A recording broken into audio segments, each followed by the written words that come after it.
Now we will see what is the importance of honey. ठीक है, क्यों commercialise production करना जरूरी है हनी का। So what is importance of honey.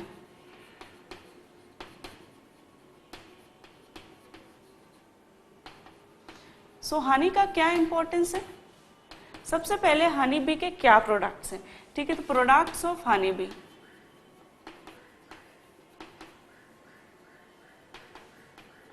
So honey bee के प्रोडक्ट्स हैं हनी, ठीक है, B wax, bee venom,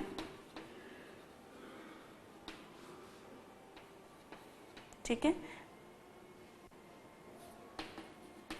Honey bee, ठीक है, bee venom, bee wax, royal jelly, ठीक है, these are the important products of honey bee. सबसे पहले देखते हैं हनी। हनी जो है कैसे वर्कर फॉर्म करते हैं, and it is form from the nectar, flower nectar and cane sugar से मिलकर ये बनता है। And what it contains levulose, dextrose and maltose. 42%, 23%, ठीक है, एंड माल्टोज इज 10%, ठीक है, plus it has enzymes, minerals, ठीक है, मिनरल्स, आयंस एंड कैल्शियम, ठीक है। तो ये जो है डिफरेंट इसमें एंजाइम्स, मिनरल्स, पिगमेंट्स भी होते हैं कुछ, ठीक है, एंड वाटर, ठीक है, पिगमेंट्स एंड वाटर, ठीक है।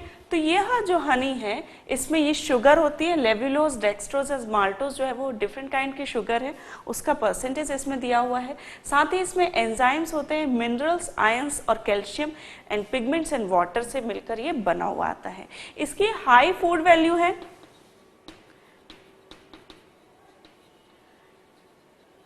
ठीक है, एज ए स्वीटनर इसे यूज किया जाता है। किसी चीज को स्वीट करना हो तो शुगर के बजाय हनी को प्रेफर किया जाता है, ठीक है, इसे स्वीटनर यूज किया जाता है।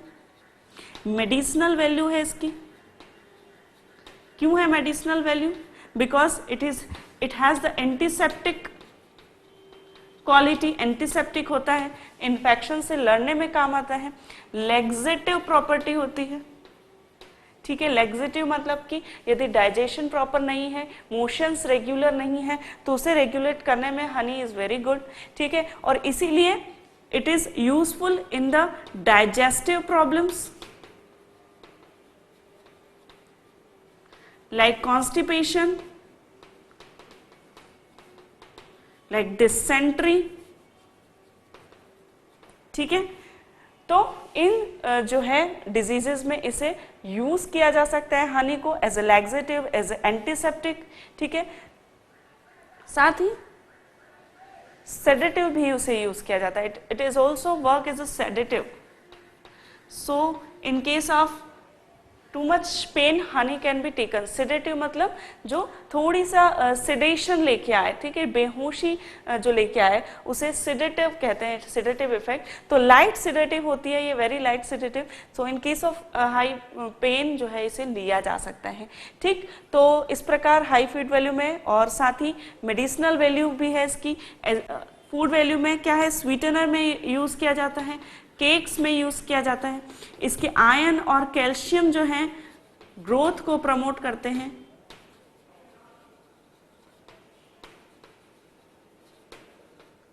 ठीक है, ग्रोथ के लिए हनी इज वेरी गुड, ठीक है। तो साथ ही honey is a cosmetic value. Cosmetic value है प्रोडक्ट्स में, कॉस्मेटिक में यूज किया जा सकता है। जैसे आप बहुत सारे एडवर्टाइजमेंट देखते होंगे कि सोप में हनी है या क्रीम में हनी है, तो honey is also good for cosmetic, ठीक है। स्किन के लिए it's very good and also for hairs it is very good, ठीक है। तो honey is good for cosmetic value, it is good cosmetic value, ठीक है। Then the bee wax also has a good cosmetic value, ठीक है। तो cosmetics में use किया जाता है। पेंट्स में यूज किया जाता है, पेंट में और ऑइंटमेंट्स में, ठीक है। तो कॉस्मेटिक्स, पेंट्स, ऑइंटमेंट्स, इनमें जो है इसका यूज किया जाता है। बी वेनम, बी वेनम जो होता है, बी वेनम क्या है, जैसे कि हमने बताया कि बी स्टिंग होता है और बी स्टिंग की वजह से एक वेनम या पॉइजन जो है हनी बी में रहता है और उसकी वजह से एक, जैसा कि हमें पता है कि यदि मधुमक्खी काट ले तो वहां पे क्या होता है, बहुत स्वेलिंग हो जाती है। इनफैक्ट ये भी कहा जाता है कि यदि बहुत सारी मधुमक्खी किसी पर्सन को काट ले तो वो जो है पर्सन की डेथ भी हो सकती है, it could be a fatal. तो venom could be fatal because it produces very high reaction in the person and the person can die of it, ठीक है। तो बी venom जो होता है वो हनी बी से प्राप्त किया जाता है, ठीक है। ये पॉइजनस है लेकिन फिर भी जो है इसका मेडिसिनल वैल्यू है। और gout and arthritis, gout and arthritis जो है जॉइंट्स प्रॉब्लम्स होती हैं, जॉइंट्स पेन होते हैं, ठीक है। जो जोड़ होते हैं, जॉइंट्स होते हैं बोन्स के, वहां पे जो है ये दो डिजीजेस हैं जॉइंट्स की, एक है गाउट, एक आर्थराइटिस।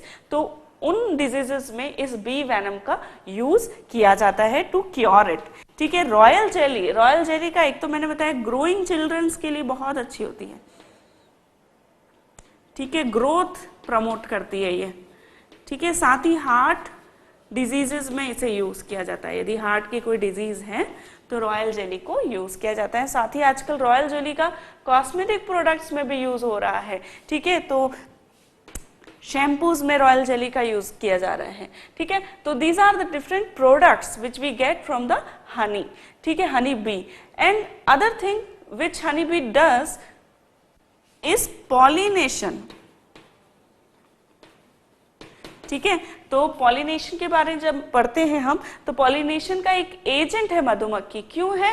क्योंकि यह क्या करती है, पॉलिन ग्रेन एक जगह से लेती है, एक फ्लावर जहां पे वो बैठती है उसका नेक्टर लेती है, तो वहां से वो पॉलिन ग्रेन भी ले लेती है अननोइंगली, और जब वो दूसरे फ्लावर पे जाती है तो वो वहां पे जो है उन पॉलिन्स को डिस्पोज कर देती है। इन दिस वे यह क्या करती है, क्रॉस पॉलिनेशन करवाती है, ठीक है। तो it is very important, pollination agent है ये।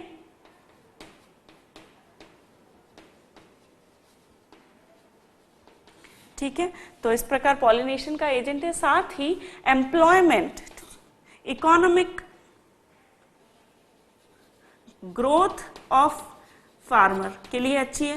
यदि फार्मर फार्मिंग के साथ हनी बी को डोमेस्टिकेट करता है, एपीकल्चर करता है, तो उसके लिए financially it will be very good, ठीक है। तो इकोनॉमिक ग्रोथ ऑफ फार्मर के लिए एपीकल्चर इज वेरी गुड, ठीक है, फाइन, ठीक है। तो it's a different products and importance of honey bee. हनी बी से डिफरेंट प्रोडक्ट मिलते हैं जैसे honey, bee wax, bee venom and royal jelly.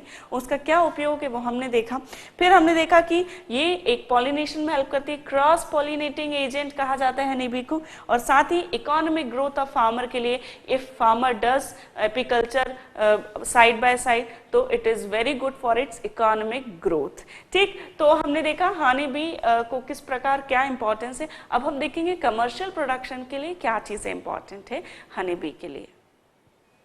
Okay friends, तो हमने देखा कि किस प्रकार हनी बीज के प्रोडक्ट्स जो है वो इंपॉर्टेंट है। अब हम देखेंगे management of high yield of honey,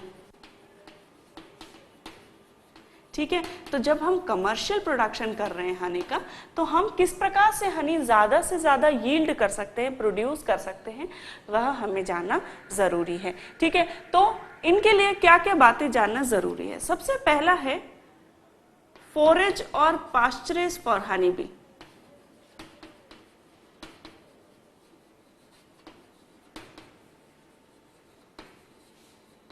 ठीक है। तो हनी बी क्या खाती है और हनी बी के लिए वह फूड जो फूड है जो कि हनी बनाने के लिए काम आता है वो क्या है, ठीक है। तो हमें पता है हनी बी क्या करती है, नेक्टर लेती है फ्लावर से और उसी नेक्टर से वो क्या बनाती है, हनी बनाती है। साथ ही इन फ्लावर्स के जो पॉलिन होते हैं, पॉलिन ग्रेन्स, वो उन्हें खाती है और वो उसके लिए एक डाइट का काम करते हैं, हाई प्रोटीन डाइट का, ठीक है। तो जब हम हनी बी के फॉरेज और पास्चरेज की बात करते हैं तो हमें यह जानना जरूरी है कि किन प्लांट्स के फ्लावर्स का नेक्टर वो लेती है। तो यूजुअली वह जो है मैंगो, गुआवा, एप्पल, लीची, ठीक है, सनफ्लावर, रोजेस, कोकोनट, शीशम, बासिम, ठीक है, एंड ठीक है, सनफ्लावर, कोकोनट, शीशम, बारसीम, मैंगो, इनके जो फ्लावर्स होंगे, कोरिएंडर, उनसे जो है ये क्या करती है, यूजुअली इनका नेक्टर, जामुन, इनका वो नेक्टर लेती है और उससे वो क्या बनाती है, हनी भी बनाती है। ठीक है, तो nectar of flower, nectar of their flowers Honey बनाने में काम आते हैं, और जो पॉलन ग्रेन्स होते हैं वो एक फूड का काम करते हैं, हाई प्रोटीन डाइट का। ठीक है, तो इनके लिए रिच इन प्रोटीन होते हैं पॉलन ग्रेन्स, जिन्हें वो खाती हैं। ठीक है, तो हनी बी के लिए जब हम पास्चरीज या फॉरेस्ट की बात करते हैं और जब हम कमर्शियल प्रोडक्शन उनका करते हैं, तो हमें ज़रूरी है कि जो हम उसका हाइव रखते हैं या हम एपीकल्चर जहाँ रखते हैं उसके 1 से 2 किलोमीटर के रेडियस में ये जो है ये रिच फ्लोरा जो है वो होना चाहिए। ठीक है, ऐसे प्लांटेशंस होना चाहिए which are rich in flora. तो ठीक है, हमने बताया कि एपियरी में हम कमर्शियल प्रोडक्शन करते हैं, तो जो apiary should be placed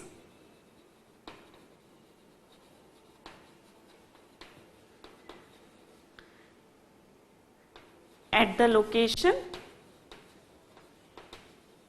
around which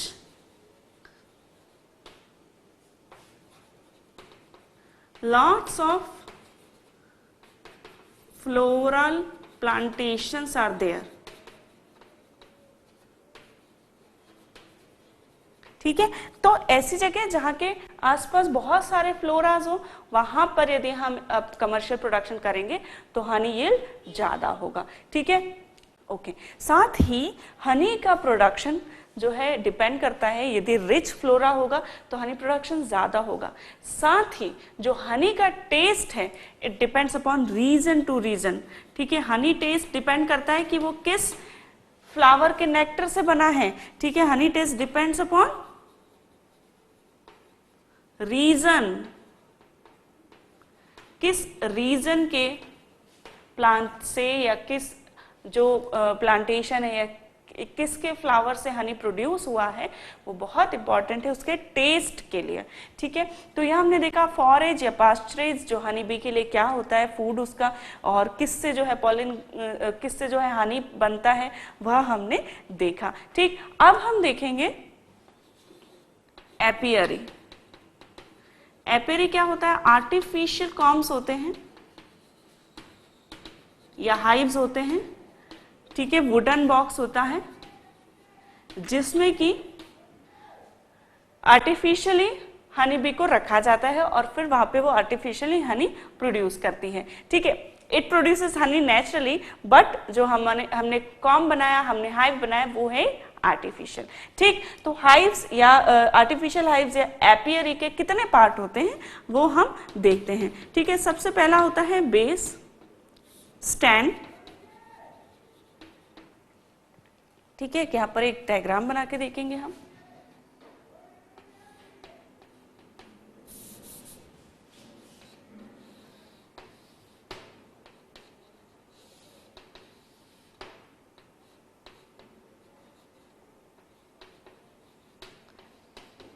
ठीक है, एक स्टैंड होता है जिसपे कि वह टिका रहता है।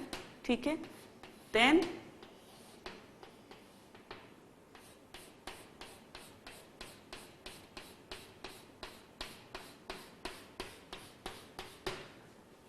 then the brooding chambers come,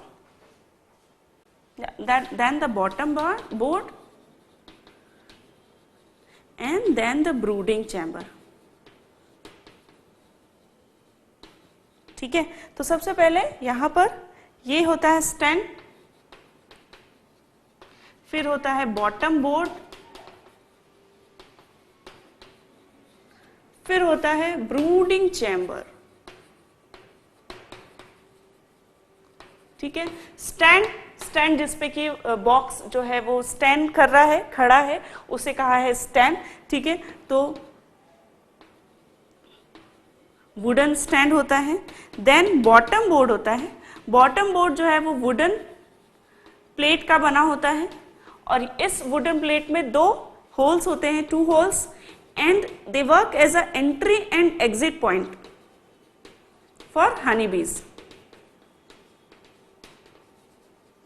ठीक है।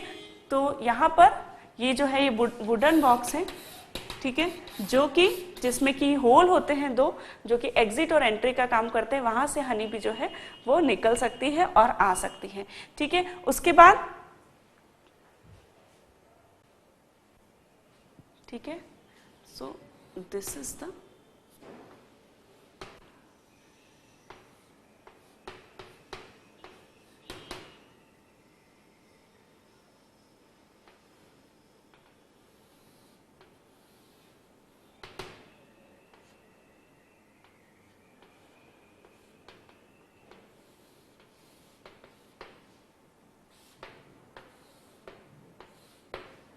ठीक है।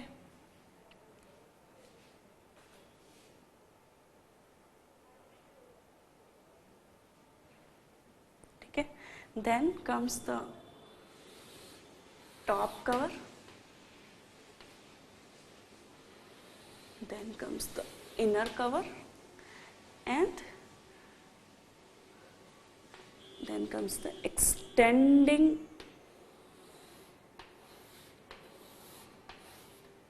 chamber. Yeah.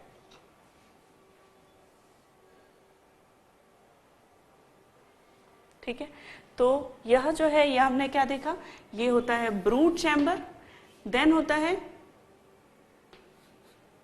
सपर या एक्सटेंडिंग चैम्बर, ठीक है, then comes inner cover and the top cover, ठीक है। तो क्या क्या है इसके पार्ट्स हम देख रहे हैं कि सबसे पहले स्टैंड होता है, ठीक है, स्टैंड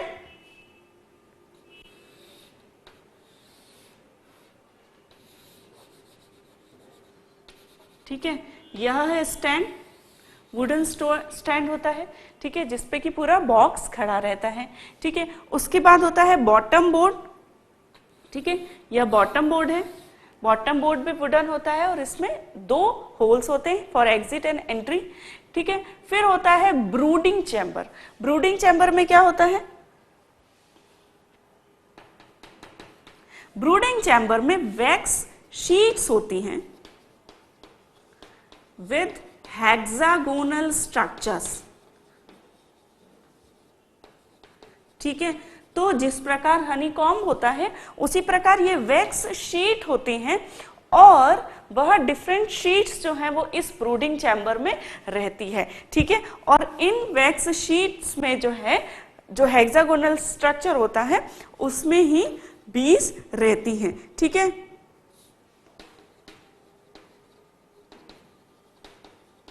ठीक है, तो यह हेक्सागोनल स्ट्रक्चर सो दैट जब इसमें हनी बीज आती हैं तो they start brooding in them and they start forming the more combs and they start forming the honey, ठीक है। तो यहाँ पर ब्रूडिंग चैम्बर जिसमें वैक्स शीट होती है, हेक्सागोनल स्ट्रक्चर होता है इसका, ठीक है, ठीक है। तो यह जो हेक्सागोनल स्ट्रक्चर है इसे कॉम्ब फाउंडेशन कहा जाता है। कॉम्ब फाउंडेशन क्यों कहा जाता है कॉम्ब फाउंडेशन, क्योंकि इसी हेक्सागोनल स्ट्रक्चर में वो अपना कॉम्ब फॉर्म करना स्टार्ट करती है, ठीक है। तो बीज फॉर्म कॉम्ब ओवर देयर, ठीक है। तो यह हो गया ब्रूडिंग चैम्बर। ब्रूडिंग चैम्बर के बाद होता है super. So this structure is for extension of comb, ठीक है। तो यह जो प्लेस होता है सपर ब्रूडिंग चैम्बर के ऊपर स्पेस होता है, सो दैट जो यदि कॉम और बढ़ता है तो वह ऊपर की तरफ एक्सटेंड हो सके, उसके लिए होता है यह सपर, ठीक है। Then comes the inner cover. Inner cover has one hole into it, और इस होल से जो है हनी भी ऊपर भी आ सकती है, ठीक है। एंड ठीक है, तो होल बेयरिंग इनर कवर होता है। देन द टॉप कवर, ठीक है। देन टॉप कवर जो होता है इट्स जस्ट जिंक शीट होती है, जिंक शीट से कवर होता है and is just to protect the apiary. Apiary को प्रोटेक्ट करने के लिए जिंक शीट का टॉप कवर होता है, ठीक। तो इस प्रकार हमने इसका स्ट्रक्चर समझा, बेसिक स्ट्रक्चर हाइव का क्या होता है, एपियरी का, आर्टिफिशियल हाइव्स का। एक वुडन बॉक्स होता है, ठीक है, जिसका स्टैंड होता है, स्टैंड के ऊपर बॉटम बोर्ड होता है जिसमें कि होल्स होते हैं 2। फिर ब्रूडिंग चैम्बर्स होता है जो कि वैक्स शीट से फॉर्म होता है, और इसमें हेक्सागोनल स्ट्रक्चर होते हैं जिन्हें कि कॉम फाउंडेशन कहते हैं, क्योंकि इस पे हनी बी जो है वो अपना कॉम बनाना स्टार्ट कर देती है। सपर होता है, super is a extension for comb, ठीक है। Then comes the inner cover. Inner cover is a hole bearing wooden cover. Then comes the top cover which is the form of the zinc sheet, ठीक। तो इस प्रकार ये जो है different parts होते हैं एपियरी के, ठीक। तो हमने देखा एपियरी के डिफरेंट पार्ट। देन ठीक है, तो एपियरी हमने पहले ऑलरेडी देखा है कि हमें कहाँ लोकेट करना चाहिए।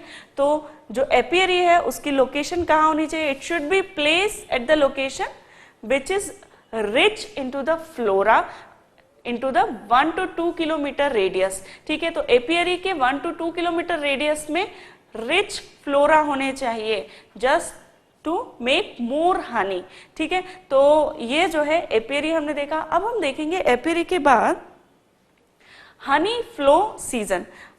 हनी फ्लो सीजन क्या होता है, ठीक है।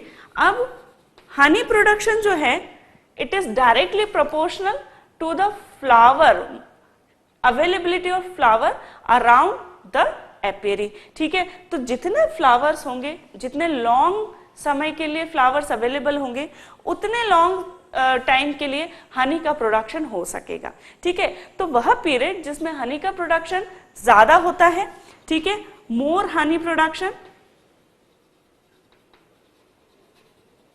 Is called as honey flow season. और यह कब होगा, यदि कॉमन सेंस लगाया जाए तो ऑफकोर्स उसी वक्त होगा जब ज्यादा फ्लावर्स अवेलेबल है। तो स्प्रिंग सीजन में ज्यादा जो है हनी फ्लो सीजन रहता है। तो यदि उस पीरियड में, जिस पीरियड में ज्यादा फ्लावर्स अवेलेबल हैं, उसमें मोर हनी प्रोडक्शन होगा। इसलिए यदि हम चाहते हैं कि हनी प्रोडक्शन ज्यादा हो तो हम ऐसे प्लांटेशन लगाएं जिसमें कि जो है ज्यादा वक्त के लिए फ्लावर्स आते हैं, हमेशा फ्लावर्स आते हैं उसमें, ठीक है। तो ऐसी वैरायटी हम यूज कर सकते हैं प्लांटेशन की जिसमें कि ज्यादा टाइम के लिए जो है फ्लावर्स आते हैं, ठीक है। तो ऐसा पीरियड जब हनी प्रोडक्शन ज्यादा होता है हाइव्स में, एपियरी में, उस सीजन को कहते हैं हनी फ्लो सीजन, ठीक है। वहीं कुछ पीरियड ऐसा होता है जब फ्लावर्स अवेलेबल नहीं होते, ठीक है, जैसे कि ऑटम का पीरियड, ठीक है। तो उस पीरियड में जब फ्लावर्स नहीं होते तो हनी प्रोडक्शन बहुत कम या न के बराबर होता है, और उसको कहते हैं हनी डर्थ सीजन।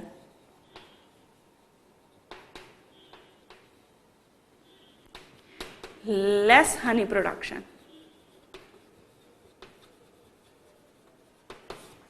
ठीक है। तो ये दो जो है फिनोमिना हमें समझना जरूरी है। एक है हनी फ्लो सीजन, ठीक है, ऐसा पीरियड जब हनी प्रोडक्शन ज्यादा हो just because of the more availability of flower is called as the honey flow season. Then honey dearth season when there is very less production just because of very no or less availability of flowers is called as honey dearth period or honey dearth season, ठीक है। Then comes the swarming. Swarming का भी एक phenomena जो मैं already बता चुकी हूँ कि हनी बी क्या करती है, जो क्वीन है, it flies away from the comb with some workers and some members of the colony to form the another colony, and this phenomena is called as swarming, ठीक है। तो when we domesticate the hive we need to domesticate such species which shows the less swarming। ठीक है, तो जब less swarming होगी तो आपकी जो एपेरी है उसमें लॉन्ग टर्म तक, लॉन्ग पीरियड तक हनी प्रोडक्शन होता रहेगा। ठीक है, क्योंकि queen is very important because it is only one female which Lay's the egg. यदि क्वीन चली जाएगी तो हाइव्स जो है एक ऐसा टाइम आएगा जिसमें फिर कोई बी जो है वो नहीं रहेगी। ठीक है, तो स्वार्मिंग के जो है phenomena, flying away of queen with some member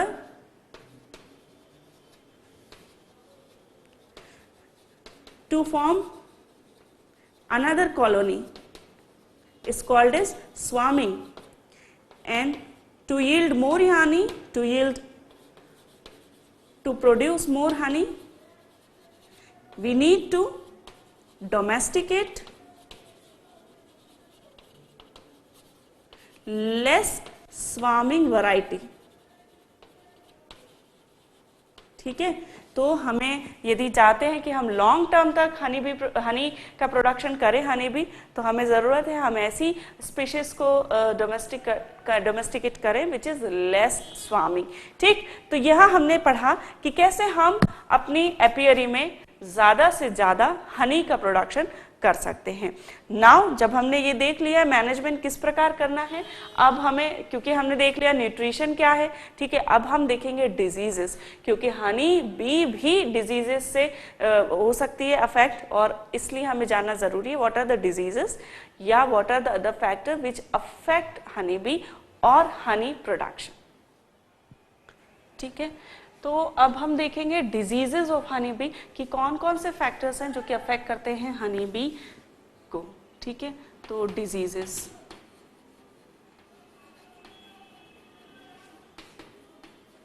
ठीक है, तो डिजीजेस में सबसे पहले जो है बैक्टीरियल डिजीज होती हैं। ठीक है, तो सेप्टिसेमिया कॉज होता है।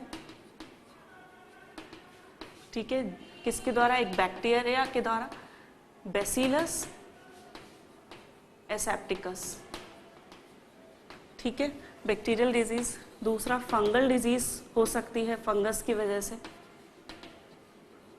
एस्परजिलोसिस की वजह से। एस्परजिलोसिस एक फंगस है जो कि हनी कॉम को अफेक्ट कर सकती है। ठीक है, उसके अलावा प्रोटोजोन,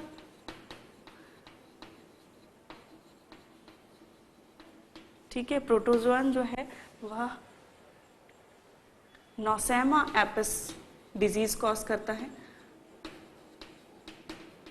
ठीक है, then bacterial, fungal, protozoal, then एक पैरासाइट है एक्यारिन। एक्यारिन वह जो है पैरासाइट होता है, माइट होती है, इट्स अ माइट, और यह पैरासाइट जो है हनी बी को प्रभावित करता है। ठीक है, उसके अलावा बहुत सारे इंसेक्ट और कुछ ऑर्गेनिजम्स हैं जो हनी बी को प्रभावित करते हैं। ठीक है, तो इसी प्रकार इसी में है एक, सबसे पहला है वैक्स बीटल। ठीक है, वैक्स बीटल, ठीक है, जिसका कि नाम है प्लेटिबोलियम। ठीक है, वैक्स बीटल है यह, और यह वैक्स को खा जाती है हनी कॉम के। ठीक है, हनी बी कॉम के, तो वैक्स बीटल प्लेटिबोलियम कहलाती हैं। ठीक है, देन जायंट, ओके, उसके बाद कॉम्पोनेटम इज अ ब्लैक आंट। यह ब्लैक आंट कॉमनली हमें देखने को मिलती है, काली चींटी जो है, तो ब्लैक आंट भी वैक्स को खा सकती है, हनी को जो है खा सकती है, तो यह भी हाइव को प्रभावित करती है। ठीक है, उसके बाद येलो वेस्प। ठीक है, पॉलिटस हिबेरियस। ठीक है, पॉलिस्टस हिबेरियस, ये है येलो वेस्प, यह भी जो है वैक्स को खा सकती है। ठीक है, इनको कैसे करना पड़ेगा रिमूव, तो they have to remove manually हमें उन्हें हटाना पड़ेगा। ठीक है, सो दैट वह हाइव को जो है खत्म ना करे, अदरवाइज वो खाएंगे तो फिर पूरा हाइव जो है हनी कॉम्ब को वो खा सकते हैं। ठीक है, उसी प्रकार किंग क्रो, ये क्या करता है, हनी बी को खा सकता है। ठीक है, डैक्रस macro circus, king crow, crow जो होता है वह हनी बी को खाता है। ठीक है, देन बी ईटर एक बर्ड होती है ग्रीन कलर की जो कि हनी बी को खा जाती है। ठीक है, तो इनको क्या है, हमें जो है ऐसी डिवाइसेस लगानी पड़ेंगी टू स्केयर देम, जिससे वो डरे। जैसे कि स्केयर क्रो होता है, स्केयर क्रो क्या होता है, जो खेतों के बीच में लगाया जाता है। ठीक है, जो ऐसा दिखता है कि जैसे कोई व्यक्ति खड़ा हो रियल में, तो उसे कहते हैं स्केयर क्रो। तो ऐसी डिवाइसेस लगानी पड़ेगी जिससे कि वो डर के भागे। ठीक है, तो to use such devices which scare them.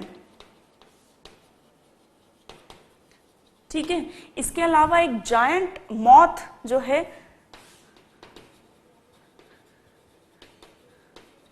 वो भी जो है हनी बी का जो वैक्स होता है कॉम्ब का, उसको जो है वो खा सकती है। तो ये जायंट मॉथ के लिए क्या करना पड़ता है, तो apiary should B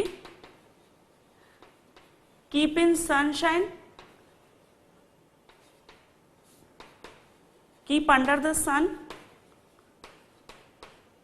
for some time. ठीक है, तो जब आप एपेरी को थोड़ा धूप में रखेंगे तो यह मॉथ जो है उसको प्रभावित नहीं करेगी।